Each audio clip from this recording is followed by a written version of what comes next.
Narcissistic அபியூஸ்ல மாட்டிட்டு இருந்து அந்த டாக்ஸிக் என்வரான்மெண்ட்ல இருந்து நம்ம இருக்கிறப்பவும் சரி, அதுலேருந்து வெளியில வர்றப்பவும் சரி, அவங்கள பழி வாங்கணும் அப்படின்ற எண்ணம் நமக்குள்ள மேலோங்கி இருக்கும். ஆனா இந்த இடத்துல நம்ம பழி வாங்குறது அப்படின்றது அவங்களுடைய வீழ்ச்சி அப்படின்னு அர்த்தமே கிடையாது. நம்ம வாழ்க்கை எந்த அளவுக்கு நம்ம மேம்படுத்திக்கிறோமோ அதுதான் உண்மையான பர்ஃபெக்ட் ரிவெஞ்ச் அப்படின்னு சொல்றது. பட் ஆனா அது அவ்வளவு சீக்கிரம் முடியாது. ஏன்னா இந்த சொசைட்டி நமக்கு சொல்லி கொடுத்துருக்கிறது பழி வாங்குறது அப்படின்னாக்க நமக்கு அவங்க என்ன கொடுத்தாங்களோ அது திரும்ப நாம அவங்களுக்கு கொடுக்கணும்.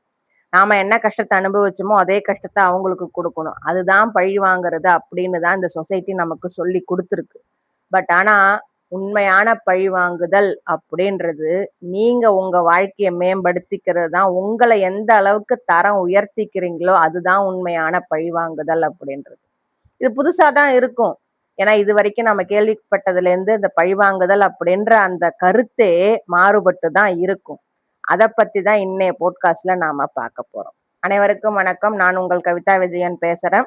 கவிஸ் போட்காஸ்டுக்கு இன்னொரு தலைப்பின் கீழ் உங்கள் அனைவரையும் வரவேற்பதில் மிக்க மகிழ்ச்சி. உலகெங்கிலும் இருந்து அன்பும் ஆதரவும் அளித்து வரும் அனைத்து நல்லுள்ளங்களுக்கும் என் மனமார்ந்த நன்றிகள். இன்னைக்கு நான் எடுத்திருக்க தலைப்பு the perfect revenge of narcissistic abuse, healing from narcissistic abuse. So அதாவது இந்த எபிசோட் ஒரு எனக்கும் இந்த ஃபீலிங் இருந்துச்சு. ஆனா இதை பத்தி யாரும் ஓப்பனா பேச மாட்டாங்க. அவங்க எனக்கு இவ்வளோ கஷ்டம் கொடுத்துருக்காங்க, இதே கஷ்டத்தை நான் அவங்களுக்கு கொடுக்கணும் இப்படின்னு நினைப்பாங்களே ஒழிய, ஆனா அதை பத்தி ஓப்பனா பேசுறதுக்கு உண்டான தைரியம் யாருக்கும் இருக்காது. பட் ஆனா இங்க நான் சொல்ல வர்றது, நீங்க இப்படிலாம் பழி வாங்கணும்னு அவசியமே கிடையாது. ஸோ நீங்க ஒரு நார்சிஸ்டிக் என்வரான்மெண்ட்ல இருந்து வந்திருந்தீங்க அப்படின்னாக்க உங்களை காயப்படுத்திருப்பாங்க, மணிப்புலேட் பண்ணியிருப்பாங்க, உங்களை குழப்பமடைய வச்சிருப்பாங்க, உங்களை எமோஷனலா ரொம்ப டேமேஜ் பண்ணியிருப்பாங்க. அந்த நேரத்துல அவங்கள பழிவாங்கணும் அப்படின்ற இந்த எண்ணம் வர்றது நார்மல் தான், நான் இல்லைன்னு சொல்லலை. எப்படி நாம நினைப்போம், சில எண்ணங்கள் நமக்குள்ள வந்து நிற்கும். எப்படி, நீ எனக்கு என்ன பண்ணியோ அதை நீ கண்டிப்பா புரிஞ்சுக்கணும். அவங்களுக்கு நம்ம புரிய வைக்க ட்ரை பண்ணுவோம். அவங்க நமக்கு என்ன கஷ்டம் கொடுத்தாங்க அப்படின்றத அவங்களுக்கு புரிய வைக்க முயற்சி பண்ணுவோம். நான் என்ன உணர்ந்தனோ, எனக்கு என்ன வலி கிடைச்சதோ அந்த வலியை நீயும் உணரணும் அப்படின்னு நினைப்போம். எனக்கு இந்த இடத்துல ஜஸ்டிஸ், நியாயம் வேணும் அப்படின்னு நாம நினைப்போம். பட் ஆனா நார்சிஸ்டிக் அபியூஸ்ல இருந்து நீங்க ஹீலிங் ஆக விரும்புனீங்க அப்படின்னா முதல்ல இந்த ஃபீலிங் தான் முதல்ல வரும். ஆனா நீங்க ஹீலிங் ஆக விரும்புறீங்க அப்படின்னா இந்த எண்ணத்தை நீங்க கம்ப்ளீட்டா தூக்கி போடணும். ஏன்னா சில சமயம் அவங்க நம்மளுடைய உடம்பு, நம்மளுடைய நம்பிக்கை, நம்மளோட ரியாலிட்டி, நாம யாரு அப்படின்னு நம்மளை பாக்குறது எல்லாத்தையுமே அவங்க அழிச்சிருப்பாங்க, செதைச்சிருப்பாங்க. கொஞ்சம் கூட மனசாட்சியே இல்லாம கொடூரமா நம்மளை அவ்வளோ காயப்படுத்திருப்பாங்க. நான் இல்லைன்னு நான் சொல்லவே இல்லை. அதனால நாம என்ன பண்ணுவோம், திரும்ப அதே மாதிரி அவங்களுக்கு அதே மாதிரியான உணர்வையோ வலியையோ கஷ்டத்தையோ கொடுக்கணும்னு நினைப்போம். அது நார்மல் தான், நான் இல்லைன்னு நான் சொல்ல வரல. ஆனா அந்த எண்ணம் உங்களுக்குள்ள இருக்கிற வரைக்கும் உங்களால உங்க வாழ்க்கைய சரிப்படுத்த முடியவே முடியாது. இன்னைக்கு நான் பேசணும்னு நினைச்சது ரியல் ரிவெஞ்ச், த பர்ஃபெக்ட் ரிவெஞ்ச் அப்படின்னா என்ன. இது நாள் வரைக்கும் நீங்க ரிவெஞ்சுக்கு பத்தி ஒரு எண்ணம் வச்சிருப்பீங்க பாத்தீங்களா, அந்த எண்ணம் கிடையவே கிடையாது. அதை பத்தி நான் பேச போறதே கிடையாதுங்க.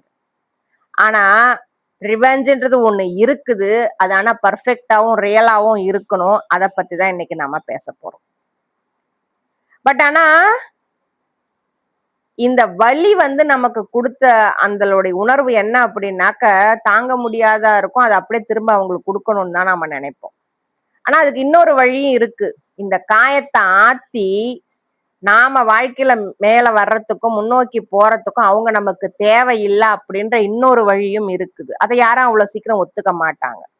ஏன் நாம அவங்கள விட்டுட்டு, அவங்கள அப்படியே விட்டுட்டு அவங்க கிட்ட எதுக்குமே போகாம நம்ம வாழ்க்கைய முன்னேற்றுறது இங்க முக்கியம் அப்படின்னு நான் சொல்றேன் அப்படின்றத இந்த போட்காஸ்ட் கடைசி வரைக்கும் கேளுங்க, உங்களுக்கு புரியும். இதுல முதல் பார்ட்டா நான் சொல்ல வர்றது, நம்ம ஃபர்ஸ்ட் நம்ம ரிவெஞ்ச் அப்படின்னா நம்ம என்ன கற்பனை பண்ணுவோம் அப்படின்னாக்க, நம்ம எப்பப்பல்லாம் ரொம்ப ஆழமா காயப்படுறோமோ, அப்பல்லாம் நம்ம மனசு என்ன விரும்பும் அப்படின்னா, அவங்கள்ட்ட போய் எல்லாத்தையும் எக்ஸ்பிளைன் பண்ணணும்னு தோணும். "நீ இப்படி பண்ண, அப்படி பண்ண, இப்படி பண்ண, எனக்கு வலிக்குது, இவ்ளோ கஷ்டப்படுத்திருக்க" அப்படின்னு அவங்கள்ட்ட போய் எக்ஸ்பிளைன் பண்ணணும்னு தோணும். அவங்கள புரிய வைக்க முயற்சி பண்ணுவோம். இவ்வளோலாம் நடந்திருக்குது. இதெல்லாம் நீ புரிஞ்சுக்கணும் அப்படின்னு அவங்கள புரிய வைக்கிறதுக்கு முயற்சி பண்ணுவோம். அவங்கள்ட்ட போயிட்டு, "நீ என்ன இழந்துட்ட அப்படின்னா, நீ ரொம்ப வருத்தப்படுவ" அப்படின்னு சொல்லி அவங்கள வருத்தப்பட வைக்க முயற்சி பண்ணுவோம். இந்த இடத்துல இங்க நான் ப்ராப்ளம் கிடையவே கிடையாது. நீ தான் ப்ராப்ளம் அப்படின்னு அவங்கள்ட்ட போயிட்டு நாம சொல்லிட்டு இருப்போம். இதெல்லாம் நார்மலா நடக்கிறதா, இயற்கையா நமக்கு தோன்றதுதான். இந்த ரியாக்ஷன் வந்து ஒரு சென்ஸான ரியாக்ஷன் தான். ஏன்னா ஒரு நார்மல் ஹியூமன் பீயிங்க்கு அந்த இடத்துல காயப்படுற இடத்துல இதுதான் முதல்ல தோணும். பட் ஆனா இதெல்லாம் நாம பண்றதுனால நமக்கு மன அமைதி கிடைக்குமா? கண்டிப்பா கிடைக்காது. இதெல்லாம் நம்ம பண்ண பண்ண இன்னும் அதிகமா பண்ண பண்ண அவங்கள்ட்ட போய் எக்ஸ்பிளைன் பண்ண, அவங்களுக்கு புரிய வைக்க முயற்சி பண்ண, நீ என்னை இழந்துட்டனாக்கா அது உனக்கு லாஸ் அப்படின்னு சொல்றதுக்கு, இல்ல நான் ப்ராப்ளம் இல்லைன்னு சொல்லி அங்க போய் நீங்க கெஞ்சுறதோ, அழுவுறதோ, கோவப்படுறதோ, இந்த ரியாக்ஷன் எதுவுமே உங்களுக்கு அமைதியை கொடுக்குமானா கண்டிப்பா கொடுக்கவே கொடுக்காது. அப்ப எதுதான் உங்களுக்கு அமைதியை கொடுக்கும்? கிளாரிட்டி. அவங்க இனிமே நமக்கு இல்ல. அவங்க பண்ணது அத்தனையும் உண்மைதான். அவங்க நம்மளை வெறுக்கிறாங்க தான். அவங்க அவங்க மனசுல நமக்கான இடம் இல்லவே இல்லை. அவங்க நம்மள லவ் பண்ணவே இல்லை. அவங்களுக்கு நம்மளை அவங்க யூஸ் பண்ணிக்கிட்டாங்க தான். அவங்க நம்மளை தேவைக்கு தான் பயன்படுத்திக்கிட்டாங்க அப்படின்னு இந்த சில உண்மைகளை தெளிவா புரிஞ்சுக்கோங்க. Clarity, dignity. விட்டுருங்க. நாம எவ்வளவு ஜெனியூனா இருந்தோமோ அது நம்மளுடைய குவாலிட்டி. அதை ஏமாத்திட்டு போனது அது அவங்களுடைய தராதரம். அதனால நம்ம மரியாதையை நாம காப்பாத்திக்கிறதுக்கு அவங்க என்ன பண்ணிருந்தாலும் அவங்கள போக விட்டுருங்க. அவங்கள்ட்ட போய் கெஞ்சாதீங்க. Emotional safety. நமக்குள்ள நம்ம எமோஷனை நாம சேஃப்டியா பாதுகாத்துப்போம். அதுதான் இப்போதைக்கு நமக்கு தேவை. நாம நம்மள நம்புவோம். நாம எந்த தப்பும் பண்ணல. நாம ஜெனியூனா இருந்தோம். இந்த உறவு வேணும்னு நினைச்சோம். இந்த உறவுக்காக நாம எல்லாத்தையுமே பண்ணோம். பட் எதுவுமே அவங்களால அக்செப்ட் பண்ணப்படல. அது அவங்க தப்பு, நம்ம மேல எந்த தப்பும் இல்லை அப்படின்னு நம்மள நாம நம்புவோம். சோ இதெல்லாம் உங்களுக்கு இருந்தா தான் உங்களுக்கு அமைதி கிடைக்கும். Clarity, dignity, emotional safety, trust in your self. இயற்கையாவே நீங்க என்ன பண்ணுவீங்க? பேலன்ஸ் பண்ணணும்னு நினைப்பீங்க. பேலன்ஸ் எப்படி பண்ணணும்னு நினைப்பீங்க? அவங்க எனக்கு கஷ்டம் கொடுத்தாங்களா அதே கஷ்டத்தை அங்க திருப்ப கொடுக்கணும். அவங்க என்ன அசிங்கமா பேசினாங்களா அதே திரும்ப நானும் அசிங்கமா பேசணும். அது வேண்டாம். அதனால இங்க ஒரு பிரயோஜனமும் கிடையாது. அதை நீங்க பண்றதுனால உங்க மனசு ஆறும்னு நினைச்சிட்டு இருக்கீங்க. ஆனா உங்களுக்கே தெரியாம அது மேல இன்னொரு காயத்தை தான் நீங்க உண்டு பண்ணி அதை உங்களுக்குள்ள ஸ்டோர் பண்றீங்க. அதனால நாம ஃபர்ஸ்ட் பழி வாங்கணும்னு நினைக்கும் போது வரக்கூடிய இந்த கற்பனையான இத நம்ம முதல்ல தூக்கி போடுவோம். இந்த ரிவெஞ்ச் அப்படின்றது அவங்களுக்கானது கிடையாது, நமக்கானது. முதல்ல அதை புரிஞ்சுக்கோங்க. இது முதல் பாயிண்ட். 2வது பாயிண்ட், நம்ம என்ன பண்ணுவோம் அப்படின்னாக்க அவங்கள எப்படியாவது ஜெயிச்சிடணும் அப்படின்ற எண்ணம் நமக்குள்ள இருக்கும். அந்த எண்ணம் இருக்கிற வரைக்கும் நாம அவங்களுக்குள்ள கண்ணுக்கே தெரியாத ஒரு இன்விசிபிள் அட்டாச்மெண்ட்ல இருந்துகிட்டே தான் இருப்போம். அது நம்ம ஹீலிங்க்கு ஹெல்ப் பண்ணவே பண்ணாது.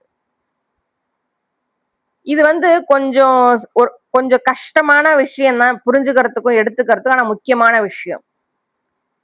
நாம அவங்க ரிவெஞ்ச் எடுக்கணும்னு நினைச்சிட்டு இருக்கிற அந்த நினைப்பு அவங்களுக்கு நமக்குமான அந்த கனெக்ஷனை உயிரோட வச்சிருக்கும். அவங்க பிசிக்கலா அவங்க எங்கேயோ இருப்பாங்க, நீங்க எங்கேயோ இருப்பீங்க, அவங்களை விட்டு தூரம் வந்திருப்பீங்க. ஆனா அவங்கள பழிவாங்கணும்ன்ற எண்ணம் உங்களுக்குள்ள இருக்கிற வரைக்கும் நீங்க அவங்களுக்குள்ள எமோஷனலா ஏதோ ஒரு இன்விசிபிளான ஹூக்ல கனெக்ட் ஆயிட்டு தான் இருக்கீங்க. நீங்க அவங்க கூட சேர்ந்து இல்லாம இருக்கலாம். பட் ஆனா எமோஷனலா நீங்க அவங்கள அட்டாச் ஆகி தான் இருக்கீங்க. அதை முதல்ல புரிஞ்சுக்கோங்க. அவங்க என்ன நினைப்பாங்க? அவங்க ஒருவேளை வருத்தப்படுறாங்களா? என்னை விட்டதுனால வருத்தப்படுறாங்களா? இல்ல எனக்கு ஏற்பட்ட காயத்தை அவங்க புரிஞ்சுக்கிட்டாங்களா? இப்படிலாம் நீங்க திங்க் பண்ண அவங்கள பத்தி நீங்க திங்க் பண்ணிட்டே இருக்கிற வரைக்கும் உங்களோட எனர்ஜி, உங்களோட எமோஷனல் எனர்ஜி நீங்க அவங்கள்ட்ட தான் குடுக்குறீங்க. அப்போ நீங்க ஆட்டோமேட்டிக்கா ட்ரெயின் ஆகத்தான் செய்வீங்க. உங்களோட ஹீலிங் அங்க பிளாக் ஆயிட்டு தான் இருக்கும். சோ பிசிக்கலா நீங்க அவங்கள விட்டு எட்ட வந்துட்டீங்க. பட் மென்டலி திங்க் பண்ணும்போது எமோஷனலா நீங்க இன்னும் அவங்க கூட அட்டாச்ல தான் இருக்கீங்க இந்த ரிவெஞ்ச் தாட்டால. நல்லா புரிஞ்சுக்கோங்க. ஹீலிங் எப்போ தெரியுமா ஆரம்பிக்கும்? அவங்க கிட்ட இருக்கக்கூடிய உங்களுடைய அட்டென்ஷனை எப்ப அங்கிருந்து நீங்க பிரிச்சு எடுத்து அதை உங்க பக்கம் திருப்புறீங்களோ, எனக்கு இது வலிக்குது, எனக்கு இது காயமா இருக்குது, இதை நான் எப்படி சரி பண்ணணும், என் வாழ்க்கையில அடுத்த கட்டத்துல நான் எப்படி முன்னோக்கி போகணும், நான் இதெல்லாம் எனக்கு காயப்பட்டிருக்கு அப்படின்னாலும் நான் இவ்வளவு கஷ்டப்படுறேன், இதெல்லாம் நான் எப்படி சரிப்படுத்தணும் அப்படின்னு என்னைக்கு அவங்கள ரிவெஞ்ச் எடுக்கணும் அப்படின்ற அந்த தாட்ல இருந்து உங்களுடைய அட்டென்ஷனையும் உங்களோட எனர்ஜியும் அங்கிருந்து எடுத்து உங்களுக்கு ஒரு அவேர்னஸ கொடுத்து உங்களை நீங்க பாக்குறீங்களோ, உங்க மேல இருக்கக்கூடிய அந்த காயத்தை, அந்த வலிய, உங்க முன்னாடி இருக்கக்கூடிய அந்த வாழ்க்கைய நீங்க எப்ப பார்க்க ஆரம்பிக்கிறீங்களோ அப்பதான் உங்களுடைய ஹீலிங் ஸ்டார்ட் ஆகும். அதுதான் ரியல் ரிவெஞ்ச், பர்ஃபெக்ட் ரிவெஞ்ச். புரிஞ்சுக்கோங்க. இதுதான் உங்க லைஃப்ல மேஜர் டேர்னிங் பாயிண்ட். சோ இது 2வது பாயிண்ட். அவங்கள வின் பண்ணணும் அப்படின்ற அந்த ஒரு எண்ணம் நம்மளை இன்னும் அவங்க கூட அட்டாச்லயே வச்சிருக்கும். தயவு செய்து அதை அங்கிருந்து பிரிச்சு எடுங்க. 3வது பாயிண்ட். இந்த டேமேஜ் இருக்கு பாத்தீங்களா, அவங்க நம்ம கொடுத்த டேமேஜ், எமோஷனல் டேமேஜ் இருக்கு பாத்தீங்களா, அது ரொம்ப கொடூரமானதுதான். செதைச்சுதான் இருப்பாங்க. நான் அதெல்லாம் இல்லைன்னு சொல்லல, மறுக்கல. உங்களுக்கு வலி இருக்குது, உங்க வாழ்க்கையே வீணா போயிருக்கும், நீங்க மறுபிறவி எடுத்த மாதிரி கூட இருக்கும். நான் அதெல்லாம் எதுவுமே இல்லைன்னு நான் சொல்லவே இல்லை. அத்தனையும் உண்மை. உங்க வலி வேலிட் ஆனது, அத்தனையும் உண்மைங்க. ஆனா இங்க தெரிஞ்சுக்க வேண்டிய உண்மை ஒன்னும் இருக்குது. இதெல்லாம் நீங்க ஆத்தணும் அப்படின்னா அதுக்கு அவங்க தேவையே கிடையாது. அவங்க வேணவே வேணாம். அவங்க கூட இன்னும் நீங்க எமோஷனலா அட்டாச் ஆகிருக்கிறத நிறுத்தினீங்கனாலே உங்க காயம் தானா ஆற ஆரம்பிக்கும். இந்த நார்சிஸ்டிக் அபியூஸுக்கு அப்புறமேலுக்கு நம்ம வெளியில வந்துருவோம். நார்சிஸ்டிக்னு தெரிஞ்சாலே நம்ம வெளியில வந்துருவோம். அதை தாண்டி வந்துருவோம், அதை விட்டுட்டு வந்துருவோம், கட் பண்ணிடுவோம், இல்ல நம்ம வெட்ட வந்துருவோம் நாம. ஆனா நமக்கே தெரியாம, கண்ணுக்கே தெரியாத அவங்க நமக்கு கொடுத்த நிறைய காயங்களை நம்ம இன்னமும் சுமந்துகிட்டு தான் இருக்கிறோம். தெரிஞ்சுக்கோங்க. நம்ம என்னென்னலாம் இழந்திருப்போம் தெரியுமா அந்த அபியூஸால? நம்மளுடைய உணர்வுகள், நம்மளுடைய ஃபீலிங்ஸ் மேல நமக்கு இருந்த நம்பிக்கையை நாம இழந்திருப்போம். நம்மளுடைய உணர்வுகள் அத்தனையும் உண்மையானது. ஆனா அதை நம்பக்கூடிய நம்பகத்தன்மையை நாம இழந்திருப்போம். நம்மளுடைய ஜட்ஜ்மெண்ட்டை நாம நம்ப மாட்டோம். நாம எடுக்கிற முடிவுகளை நாம நம்ப மாட்டோம். நாமளா இருக்கிறது தான் கம்ஃபர்ட் அப்படின்ற ஒரு உணர்வை நாம மறந்தே போயிருப்போம். நாம அடுத்தவங்க எப்படி எதிர்பார்க்கிறாங்களோ அப்படிதான் இருக்கணும், நடக்கணும், பேசணும், வாழணும் அப்படின்னு இருக்கிறதுனால நாமளா இருக்கக்கூடிய அந்த கம்ஃபர்ட்டை நாம இழந்துருவோம். நாமளா வாழறதுதான் சுதந்திரம் அப்படின்ற அந்த ஒரு எண்ணமே நமக்குள்ள சுத்தமா அழிக்கப்பட்டிருக்கும். இதெல்லாம் அவங்க நம்ம கொடுத்த பாதிப்புகள். நம்மளுடைய நம்பிக்கை, நம்மளுடைய உண்மைத்தன்மை, நம்மளுடைய கம்ஃபர்ட், நம்மளுடைய ஃப்ரீடம் எல்லாத்தையுமே அவங்க அழிச்சிருப்பாங்க. அவங்க பண்ண காயங்கள், அவங்க பண்ண கஷ்டங்கள், இது எல்லாத்தையும் நாமளே அழிச்சு விட்டுருப்போம். நாமளும் நம்ம கிட்ட இருந்து விட்டுருப்போம் இது அத்தனையுமே.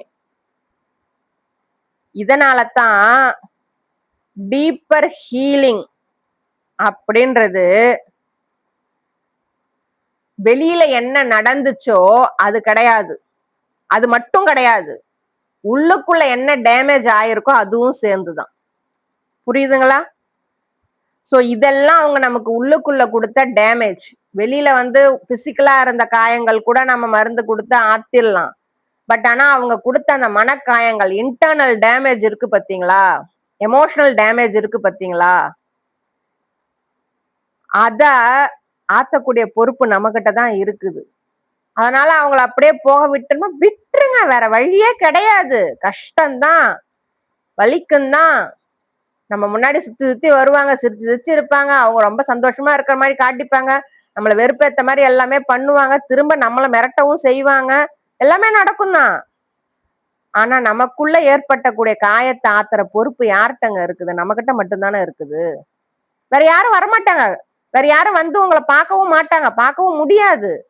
நீங்க பொறுப்பு எடுக்காத வரைக்கும் உங்களுக்கு உள்ளுக்குள்ள ஏற்பட்ட அந்த இன்டர்னல் எமோஷனல் டேமேஜ வேற யாரும் சரிப்படுத்த முடியாது. இது உங்களுக்குள்ள என்ன அவங்க உருமாற்றி விட்டாங்களோ அது சம்பந்தமானது இது.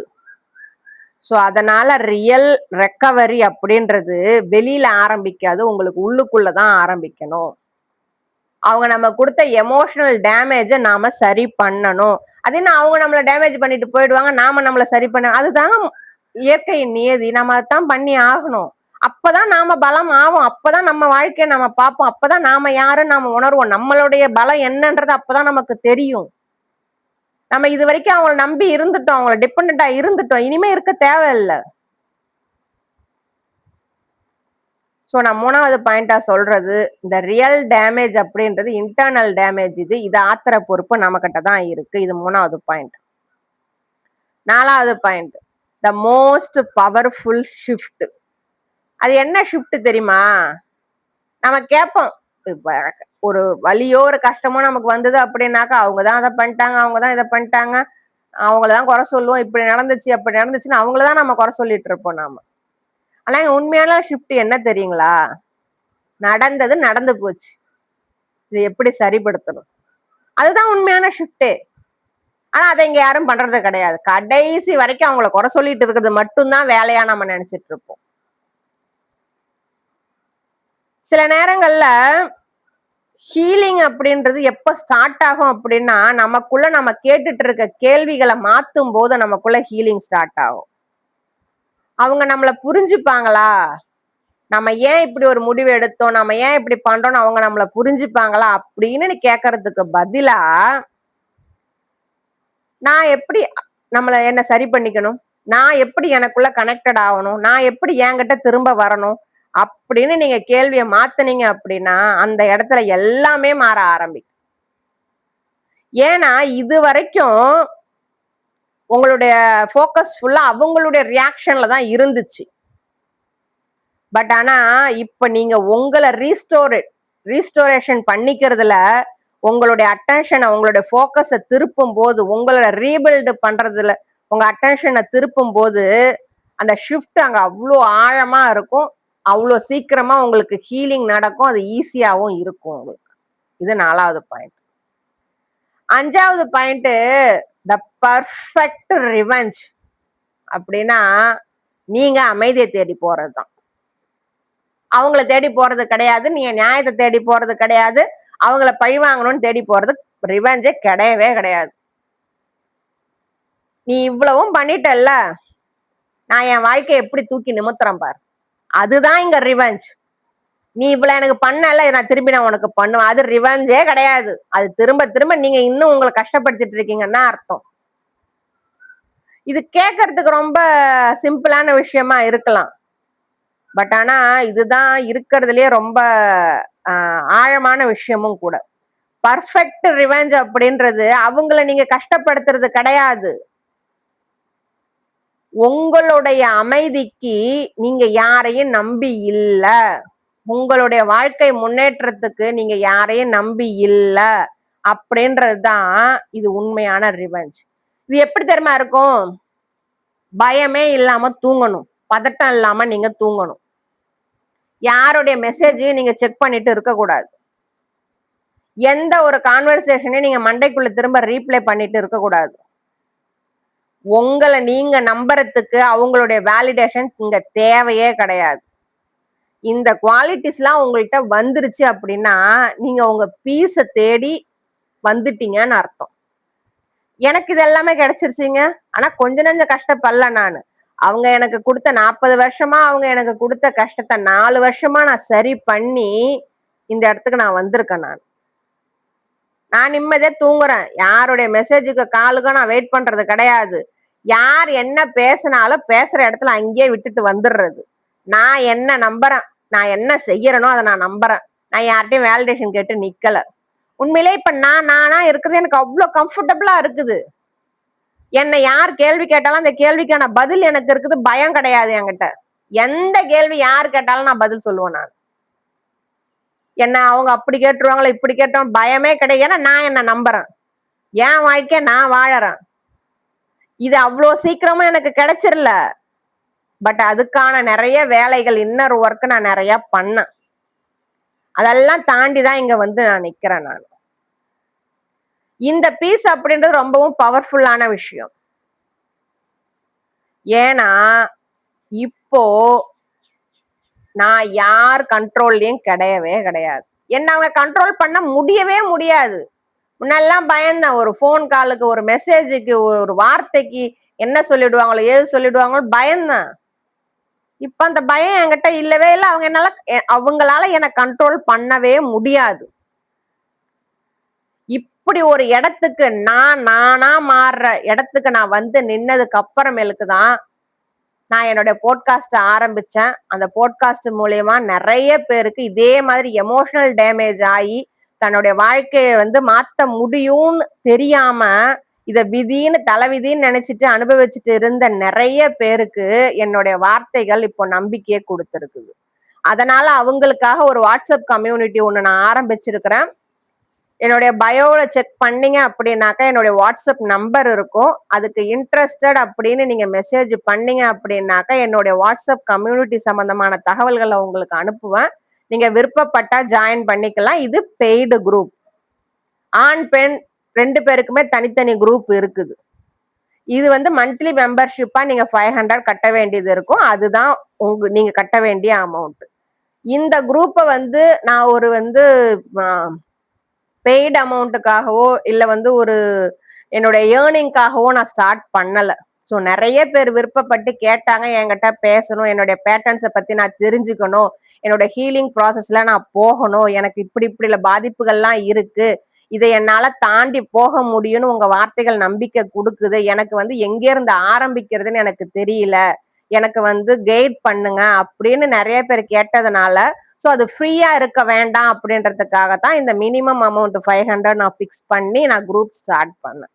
இப்போ மோரார்லெஸ் என்கிட்ட 30 மெம்பர்ஸ் இருக்கிறாங்க. அவங்க 30 மெம்பர்ஸுமே வீக்லி செஷன்ஸ் என்கிட்ட அட்டன் பண்ணிட்டு தான் இருக்கிறாங்க. அதுல ஹீல் ஆனவங்களும் இருக்கிறாங்க. திரும்ப வந்து நான் இன்னும் நிறைய தெரிஞ்சுக்கணும் அப்படின்றதுக்காக அந்த குரூப்பை கண்டினியூ பண்ணிட்டும் இருக்கிறாங்க. ஸோ இந்த குரூப்ல நீங்க சேர விருப்பப்பட்டீங்க அப்படின்னாக்கா நான் சொன்ன வழிமுறைகளை பின்பற்றுங்க. அதுல உங்களுடைய எமோஷனல் டேமேஜுக்கான காரணங்கள் உங்களுக்கு தெரிய வரும். அதுல இருந்து எப்படி நீங்க ஹீல் ஆகலாம் அப்படின்ற வழிமுறைகளும் உங்களுக்கு கிடைக்கும். அடுத்து 6வது பாயிண்டா நான் சொல்றது, த பர்ஃபெக்ட் ரிவெஞ்ச் அப்படின்றது உங்க ஐடென்டிட்டியை நீங்க திரும்ப கொண்டுட்டு வர்றதுதான்.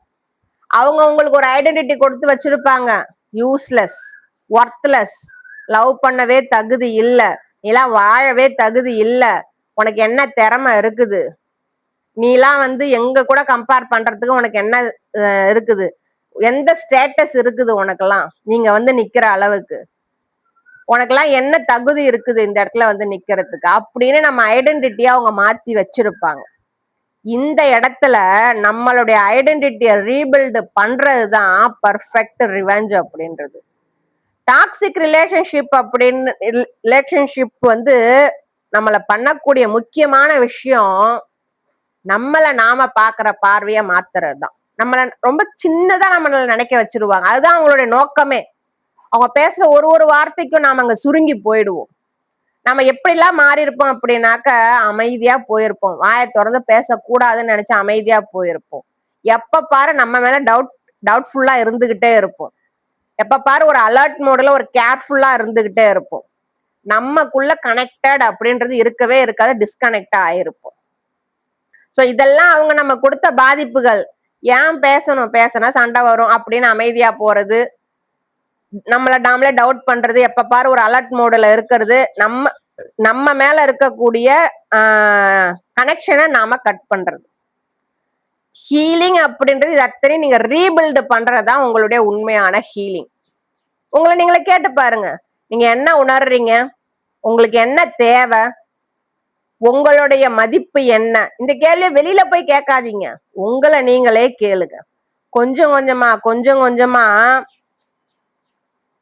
சர்வைவல் மோடுல வாழ்ந்துட்டு இருக்கிறத நிறுத்திட்டு லிவிங் மோடுக்கு வாங்க. சோ நீங்க உங்களோட செல்ஃப் கனெக்ஷன் என்னைக்கு நீங்க அதை ஸ்ட்ராங் பண்றீங்களோ அப்போதான் உங்களுடைய ஐடென்டிட்டி அப்படின்றது புதுசா யாராலையும் உடைக்க முடியாத ஐடென்டிட்டியா மாறும். என்ன அந்த மாதிரிதான் ஐடென்டிட்டி கொடுத்து வச்சிருந்தாங்க. என் பொறப்பே வந்து தப்பான பொறப்பு, அதனால நீ இப்படித்தான் இருக்கணும் அப்படித்தான் இருக்கணும், இல்லாட்டி இந்த சமூகம் உன்னை மதிக்காது, இல்ல வந்து இந்த சமூகத்துல வந்து நீ சரியா வாழ முடியாது, அப்படி இப்படின்னு என்ன அப்படிதான் வச்சிருந்தாங்க, அப்படிதான் வளர்த்தாங்க, நானும் அப்படிதான் வளர்ந்து வந்தேன். ஆனா ஒரு கட்டத்துல இதுல ஏன் தப்பு என்ன இருக்குது? என்ன பெத்தது அவங்க, அவங்களுடைய வாழ்க்கை தராதரத்தை அவங்களால சரி பண்ணிக்க முடியல. ஆனா அது அத்தனை என் மேல திணிச்சு என் வாழ்க்கை நாசமாக்கணும். அது அத்தனை எனக்கு புரிஞ்சதுக்கு அப்புறமேலுக்கு எனக்கு ஒரு பெரிய ஃப்ரீடம். என் மேல என் தப்பும் கிடையாது, இந்த உலகத்துக்கு வந்தது என் தப்பு கிடையாது, அவங்க என்ன பாடாப்படுத்துறது என் தப்பு கிடையாது, என் மேல இப்படி ஒரு இழிவான பிறப்பு அப்படின்னு சொன்னது என் தப்பு கிடையாது, எதுலையுமே என் தப்பு கிடையாது. அப்புறம் நான் ஏன் சுருங்கணும்? நான் ஏன் என்ன சுருக்கிக்கணும்? நான் எந்த தப்பும் இல்லாதவ, நான் வாழ தகுதியானவ, அன்புக்கு தகுதியானவ அப்படின்னு நிரூபிச்ச நான் வாழ்ந்து காட்டனா வாழ்ந்துகிட்டு இருக்கிறேன். இன்னமும் நான் என் வாழ்க்கைய முன்னோக்கி கொண்டுட்டு போயிட்டு இருக்கிறேன் நான். சோ என்னுடைய ஐடென்டிட்டிய நான் ரீபில்டு பண்ணது, அதுதான் நான் அவங்களுக்கு கொடுத்த பர்ஃபெக்ட் ரிவெஞ்சா நான் நினைக்கிறேன். நான் அடுத்து 7வது பாயிண்ட், பர்ஃபெக்ட் ரிவெஞ்ச் அப்படின்றது பெட்டர் பவுண்டரி செட் பண்றதுதான். கரெக்டா பவுண்டரி செட் பண்ணுங்க. நோவா நோ சொல்லுங்க, உங்களுக்கு வலிக்குதா வலிக்குதுன்னு சொல்லுங்க, உங்களால எதுவும் முடியலையா முடியலன்னு சொல்லுங்க, உங்களுக்கு பிடிச்சதை செய்ய விருப்பமா தாராளமா செய்யுங்க, யார் சொன்னாலும் நிறுத்தாதீங்க. நான் இந்த ஆன்லைன் வர்றது போட்காஸ்ட் வர்றது எனக்கு நிறைய எதிர்ப்பு வந்துச்சு. நான் ஒரு போட்காஸ்ட்லயும் சொல்லிட்டு தான் இருக்கிறேன் நான். ஆனா அவங்களுக்கு பயந்துகிட்டு நான் என்ன குவிட் பண்ணிருந்தேன் அப்படின்னாக்கா இன்னைக்கு நான் இத்தனை பேர் முன்னாடி பேசிட்டு இருக்க முடியாது, இத்தனை பேருடைய ஹீலிங் ப்ராசஸ்க்கு நான் ஹெல்ப் பண்ணிருக்கவும் முடியாது. சோ இது என் வாழ்க்கை விதின்னு நான் நினைச்சுக்கிட்டு இருந்தேன். ஆனா இது என் விதி கிடையாது, என்ன மத்தவங்க ஷேப் பண்ணி வச்சிருக்கிறாங்க. இதை தெரிஞ்சதுக்கு அப்புறமேலுக்கு என் வாழ்க்கைய ஷேப் பண்ற உரிமை எனக்கு கிடைச்சிருக்குதுன்னு மத்தவங்க கொடுக்குற அந்த வார்த்தைகள் இருக்கு பாத்தீங்களா, அது கோடி கொடுத்தாலும் கிடைக்காது. இவங்க என்ன அடக்கணும், மறைக்கணும், என் குரலை அழுத்தணும், என் குரலை மிதிக்கணும்னு நினைச்சு பண்ண எதுக்குமே நான் ஒத்து போகல. நான் என் விருப்பத்தை நான் செய்வேன்னு நான் போட்காஸ்ட் ஆரம்பிச்சேன். நான் முன்னோக்கி போயிட்டும் இருக்கிறேன். நான் அவங்க என்ன என்னென்னவோ பண்ணணும்னு நினைச்சாங்க, ஆனா எதுக்குமே நான் ஒத்துக்குழைக்கவே இல்லை. என்ன நான் நம்பி நான் முன்னோக்கி போயிட்டே இருக்கிறேன். என்னுடைய பவுண்டரிஸை நான் இங்க செட் பண்ணிட்டேன். நான் நம்மளோட ஹீலிங்கோட ஸ்ட்ராங்கஸ்ட் சைன் அப்படின்னாக்கா இந்த பவுண்டரி செட் பண்றதுதான். நம்ம சில விஷயங்களை ஆரம்பத்திலே நோட் பண்ணிருப்போம், அடையாளம் கண்டுபிடிச்சிருப்போம், ஆனா அந்த இடத்துல நம்ம பவுண்டரி செட் பண்ணாம இருந்திருப்போம். எமோஷனலா அவங்க நம்ம கிட்ட கன்சிஸ்டன்சியா நடந்துக்க மாட்டாங்க, நம்மளை மனிப்புலேட் பண்ணிக்கிட்டே இருப்பாங்க, நம்மளை வந்து குறை சொல்லிட்டே இருப்பாங்க, பிளேம் பண்றது கிரிட்டிசைஸ் பண்ணிட்டே இருப்பாங்க, நம்மள மரியாதை குறைவா நடத்திக்கிட்டே இருப்பாங்க. சிரிப்பு, ஜோக்கு, கிண்டல், கேலி அப்படின்ற பேர்ல நம்மள மரியாதை குறைவா நினைச்சுட்டே இருப்பாங்க. இந்த இடத்துல நம்ம என்ன பண்ணிருப்போம் அப்படின்னாக்கா இதெல்லாம் ரொம்ப நார்மல். இந்த இடத்துல நாம வந்து நம்மள வந்து இந்த இடத்துல இருந்து நம்மளை விட்டு பின்வாங்கிக்கிறதுக்கு பதிலா அந்த இடத்துல இருந்துகிட்டு நம்மளை எக்ஸ்பிளைன் பண்ணிட்டு இருப்போம் நாம. ஆனா அந்த எக்ஸ்பிளைன் பண்றது வந்து ஒரு கட்டத்துல நிக்குமானா நிக்கவே நிக்காது, என்லெஸ்ஸா போயிட்டே எக்ஸ்பிளைன் பண்ணிட்டே இருப்போம். சோ இதெல்லாம் நாம ஒரு கட்டத்துல ரெகக்னைஸ் பண்ணுவோம். பட் ஆனா அந்த இடத்த விட்டு வர்றதுக்கு பதிலா நம்ம எக்ஸ்பிளனேஷன் கொடுத்துக்கிட்டே இருப்போம். சோ அந்த இடத்துல நம்ம பவுண்டரிஸ் இல்லைன்னு அர்த்தம். நாம நம்ம அமைதியை பாதுகாக்கணும் அப்படின்னாக்க நாம மூஞ்சில அடிச்ச மாதிரி பேசுறதோ இல்ல அந்த இடத்த விட்டு விலகிறதோ தப்பு கிடையாது. அது ஒரு கரெக்டான விஷயம், சரியான முடிவு. அதை புரிஞ்சுக்கோங்க, உங்க பவுண்டரிஸை செட் பண்ணுங்க. அடுத்து 8வது பாயிண்ட், நீங்க யாருக்கும் உங்களை ப்ரூவ் பண்ணணும்னு அவசியம் கிடையாது. பர்ஃபெக்ட் ரிவெஞ்ச் அப்படின்றது உங்களை நீங்க யாருக்கும் ப்ரூவ் பண்ணணும்ன்றது கிடையவே கிடையாது. ஸோ டீப்பஸ்ட் ஃப்ரீடம், நம்ம லைஃபோட டீப்பஸ்ட் ஃப்ரீடம் அப்படின்னாக்க நாம ஒருத்தவங்களுக்கு நம்மள ப்ரூவ் பண்ண வேண்டிய அவசியம் இல்ல அப்படின்னு நாம தெரிஞ்சுக்கிறது தான். நாம எதெல்லாம் ப்ரூவ் பண்றது தெரியுமா நிறுத்தணும்? நாம நமக்கு கஷ்டம் குடுத்துருக்காங்க அப்படின்றத அவங்களுக்கு ப்ரூவ் பண்றத நிறுத்தணும். நாம ரொம்ப ஜெனியூனா, ஹானஸ்டா தான் நாம இருக்கிறோம் அப்படின்னு ப்ரூவ் பண்றத நிறுத்தணும். நான் என்னோட ஃபீலிங்ஸ் உண்மையானது அப்படின்னு ப்ரூவ் பண்றத நிறுத்தணும். ஏன்னா இது எல்லாமே உண்மை அப்படின்னு உங்களுக்கு தெரியும். அவங்க புரிஞ்சுக்கலாம், அது உங்க தப்பு கிடையாது. அதனால அவங்களுக்கு இதெல்லாம் ப்ரூவ் பண்ணணும்னு நினைக்காதீங்க.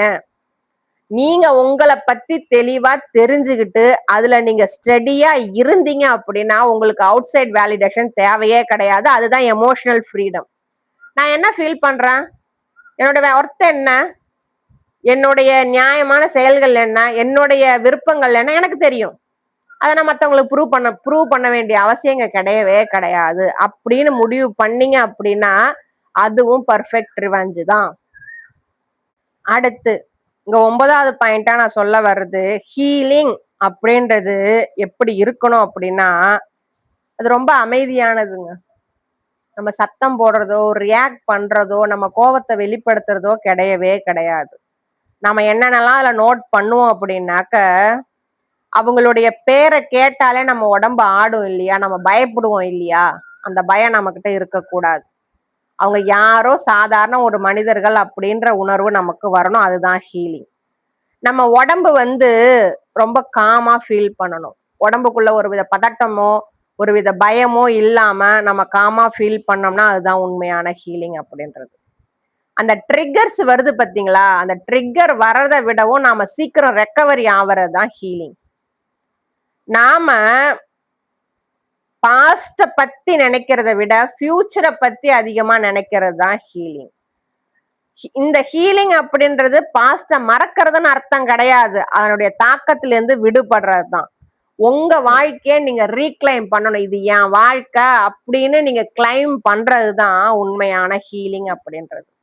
சோ இது எனக்கு என்னென்ன பாதிப்பை கொடுத்தது அப்படின்னாக்கா அவங்கள பத்தி நினைச்சாலே பயமா இருக்கும். திரும்ப அவங்க என் வாழ்க்கைக்குள்ள வந்துருவாங்களோ அப்படின்னு நினைச்சு பயமா இருக்கும். எங்கேயாச்சும் அவங்கள பார்த்தனாக்கா என் உடம்பு ஆட்டோமேட்டிக்கா பதற ஆரம்பிக்கும். அவங்க பேரை கேட்டாலே உடம்புக்குள்ள ஒரு வித பதட்டம் வரும். அந்த ட்ரிகர் வர்றப்பெல்லாம் நான் ரொம்ப பயந்து ரொம்ப ஒடுங்கி போனேன். நான் அந்த ட்ரிகருக்காக என் பாஸ்டுக்குள்ளேயே நான் அதிகமா சுழண்டுகிட்டு இருந்தேன். இது எல்லாத்தையும் தாண்டி இந்த 4 வருஷத்துல நான் வெளியில வந்துட்டேன். நான் இப்ப அவங்களுக்கு பேரை கேட்டாலும் இல்ல அவங்கள பத்தி யார் என்ன பேசினாலும் நான் பயப்படுறதே கிடையாது. அவங்கள பத்தி பேசிடக்கூடாது அப்படின்னு ஒரு காலத்துல பயந்தேன். இப்ப யார் எங்க என்ன பேசினா எனக்கு என்ன, பயமே கிடையாது. என் உடம்பு அவ்வளோ காமா இருக்கும். நானும் காமா இருக்கிறேன். என் உடம்பு எனக்கு எந்த ஒரு பேட் சிக்னலும் தரவே தராது. ஏன்னா நான் எனக்குள்ள சேஃபா இருக்கிறேன். நான் ட்ரிகர்ஸ் வரத்தான் செய்யும்.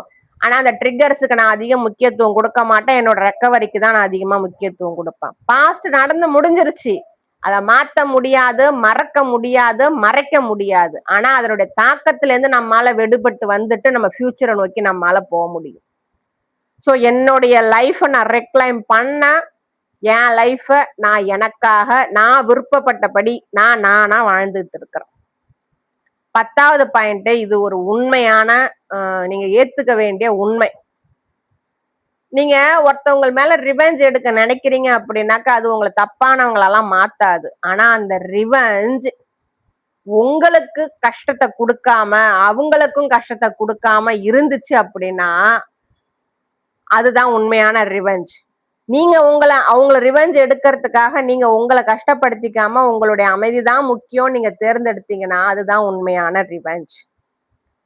சோ இது உங்களுடைய டிக்னிட்டி, உங்களுடைய சுயமரியாதை, உங்களுடைய கண்ணியம், இது எல்லாத்தையும் திரும்ப நீங்க ரீஸ்டோர் பண்றதுதான் உண்மையான ஹீலிங் அப்படின்றது. புரியுதுங்களா? இந்த உண்மைய ரொம்ப காலமா தேடிட்டு இருக்கிறாங்க. நமக்கு எது அமைதியை கொடுக்கும் ரொம்ப டீப்பா தேடுறாங்க. ஆனா இந்த விஷயம்தான் நீ இந்த ரிவெஞ்ச் எடுக்கிற இந்த தாட்டு தான் உண்மையான உங்களை கஷ்டப்படுத்திட்டு இருக்கு அப்படின்ற உண்மையை அவ்வளவு சீக்கிரம் அவங்களால ஒத்துக்க முடியல. ஸோ ரிவெஞ்ச் அப்படின்றது இந்த இடத்துல அமைதியே கிடையாது. அதை ரிலீஸ் பண்றதுதான் நீங்க அமைதியா இருக்கிறதுக்கான வழி. ரிலீஸ் அப்படின்றது நீங்க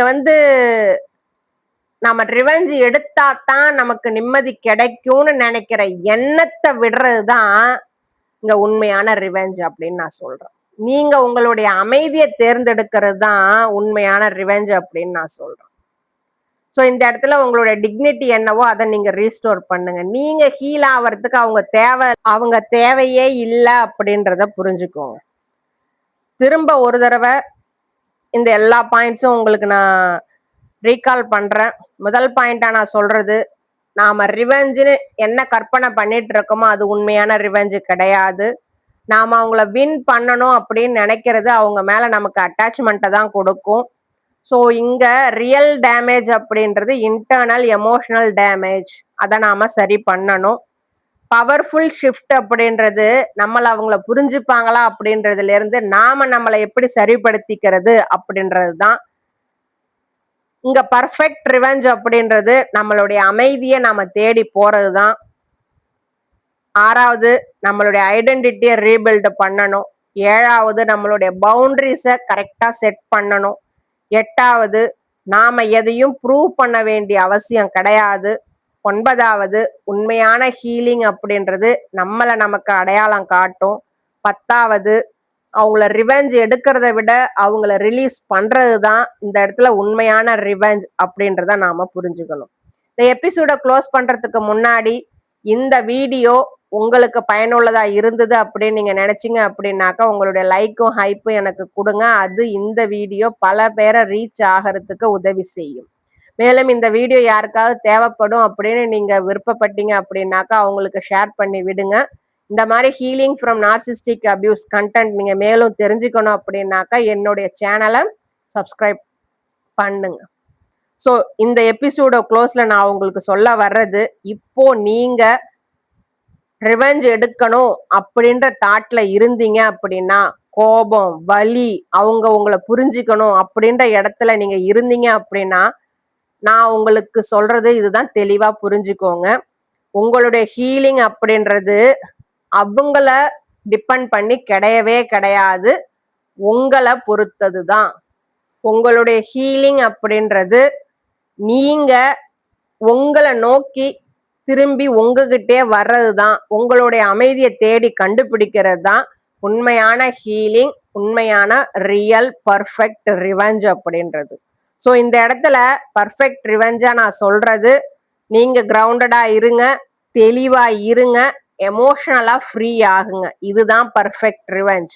ஒரு நாள் உங்க வாழ்க்கையோட மூலாதாரம் நீங்களா மட்டும்தான் இருப்பீங்க. அதுதான் நீங்க கொடுக்கிற பர்ஃபெக்ட் ரிவெஞ்ச். புரியுதுங்களா? உங்க வாழ்க்கைய நடுநிலையா நிறுத்துறதுக்கு நீங்க மட்டுமே போதும், வேற யாருமே தேவையில்லை. இந்த ரிவெஞ்ச் அப்படின்ற தாட்டை என்னுடைய குரல் மாத்தி இருந்தது அப்படின்னாக்க அதுதான் என் குரலுக்கான வெற்றி. மீண்டும் உங்களை இன்னொரு தலைப்பின் கீழ் இன்னொரு வீடியோவில் சந்திக்கிறேன். உங்களுடைய பொறுமைக்கும் அமைதிக்கும் நன்றி.